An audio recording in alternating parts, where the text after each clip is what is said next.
Today we're going to be doing a triple review of the NECA Shin Godzilla, the Atomic Breath version from 2016, the Burning Godzilla from 1995, and then Godzilla from GMK 2001.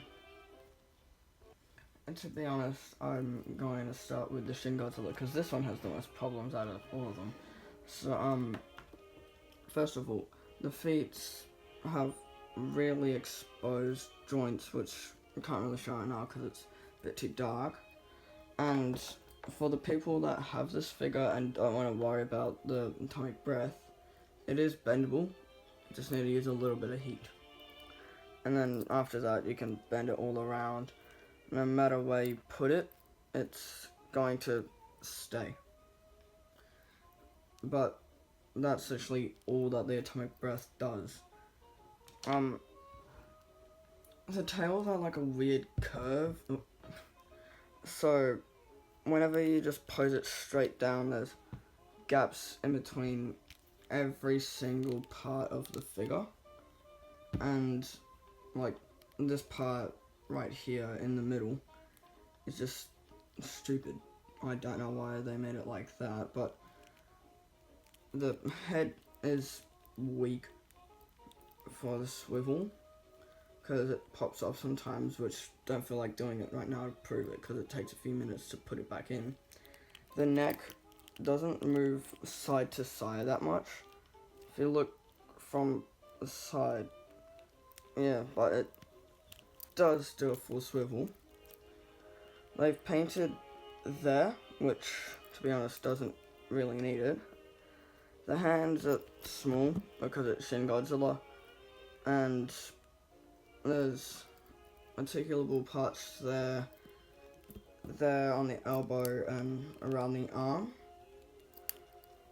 And then there's a not at all existing ab crunch. It can move from side to side a little, and then the legs can do a full 360, also can the arms. There's a one jointed knee part, and then just 360, and you can do that with every single part of the tail. This one gives a little bit of resistance, and I don't feel like pushing it all the way around. This one can sometimes do it. This one definitely does. This one does really easily. So does this part. And that's just all there is for the Shin Godzilla figure. The box is pretty cool, but you have to get the paper out to put it like that because it comes out with that at the front. It says Shin Godzilla from on the bottom, 14 ages and up. And then that's a photo of it, and it's like weird. I don't get why they've done it like that. And I think now that we've done from 2016, we should go down from youngest to oldest. So now we should take a look at 2001. So to be honest, it's one of my favorite out of the three. It's like my second favorite, to be honest. Then, so there's a swivel at the head cat that can go all the way around.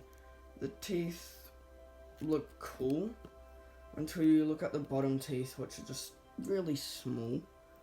There's a few paint mishaps on it, like there's a little bit of black on the tooth there and there.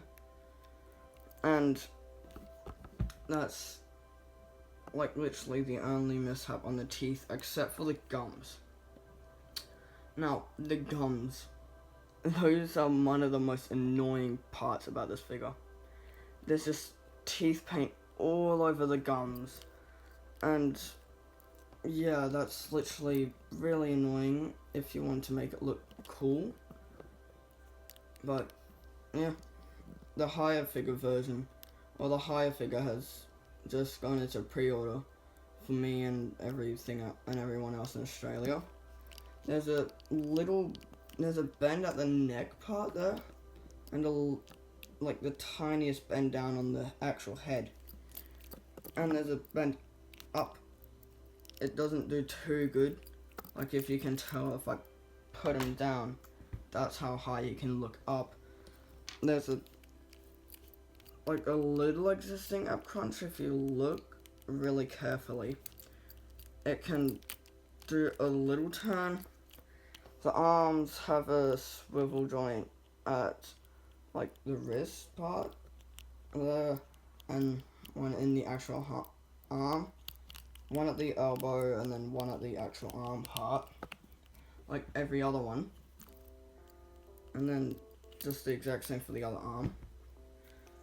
The tail is split up into 3 segments.